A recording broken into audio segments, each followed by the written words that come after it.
পর্তুগালে যারা বৈধতার জন্য আবেদন করেন তাদের জন্য একটা দুঃসংবাদ আছে।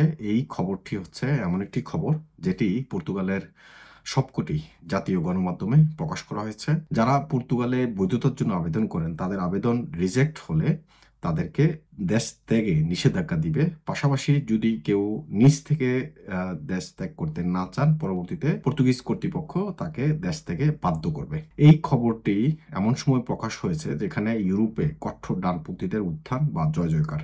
এর আগে আপনারা জানেন যে ফ্রান্স, জার্মানি, সুইজারল্যান্ড সহ একাধিক দেশে এই জোরপূর্বক ডিপোর্ট বা জোর করে দেশ ত্যাগ করাতে বাধ্য করা এই প্রসেসটি চালু আছে। পর্তুগাল সহজ শর্তে মানুষকে বৈধতা দেয়।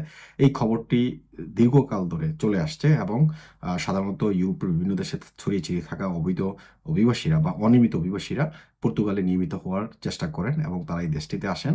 সাম্প্রতিক সময় এখন পর্তুগিজ প্রশাসন বা পর্তুগিজ সরকার তারা একটি উদ্যোগ গ্রহণ করেছে। এই উদ্যোগটি অত্যন্ত উদ্বেগের। বাংলাদেশি কমিউনিটির মধ্যে ইতিমধ্যে খবরটি ছড়িয়ে পড়ার পর নানা মনে নানা জনে কল্পনা জল্পনা শুরু হয়েছে যে পর্তুগাল সরকার হঠাৎ করে এমন কেন সিদ্ধান্ত নিচ্ছে। আমি যেটা বললাম যে ইউরোপে কঠোর ডানপন্থীদের উত্থান বা জয় জয়কারের ফলশ্রুতিতে ধীরে ধীরে ইউরোপের এই যে সহজ শর্তে অভিবাসন প্রক্রিয়া পর্তুগালে যে প্রক্রিয়া ছিল সেটি বন্ধ হয়ে যাচ্ছে এবং বন্ধ হয়ে গেছে। সেফ এন্ট্রি বা আইএমআই এন্ট্রি বন্ধ হওয়ার পরপরই নানান মনে কল্পনা ছিল যে হয়তো পর্তুগাল সরকার ধীরে ধীরে অভিবাসন নীতিটা তারা কঠোর করবে। তারই ফল হচ্ছে এটা। প্যানিক হওয়ার কোনো কারণ নেই, কারণ যখন আপনি আবেদন করবেন তখন আবেদনও যেন নির্ভুল থাকে, কোনো ধরনের ভেজাল না থাকে। আপনারা এই জিনিসটা খেয়াল রাখবেন যখন আপনার কাগজপত্রগুলো সাবমিট করবেন, এই সাবমিটের সময় যেন কোনো ভুলভাল কাগজপত্র না যায়। তার জন্য বারবার রিভিশন করে আপনি সঠিক উপায়ে সঠিক পন্থায় এটি জমা করবেন।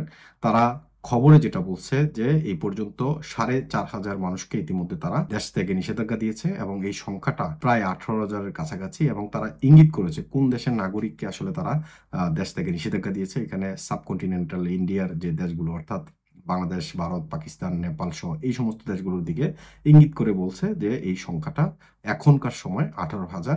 এই সংখ্যা পরবর্তীতে হয়তো আরো বাড়তে পারে। এমআইবি সংবাদ ও সংবাদ সংশ্লিষ্ট অনুষ্ঠান দেখতে ভিজিট করুন www.mibtelevision.tv ও facebook.com/mibtelevision.tv এবং সাবস্ক্রাইব করুন youtube.com/mibtelevision এ। এমআইবি টেলিভিশন, সত্য খবর, সঠিক খবর।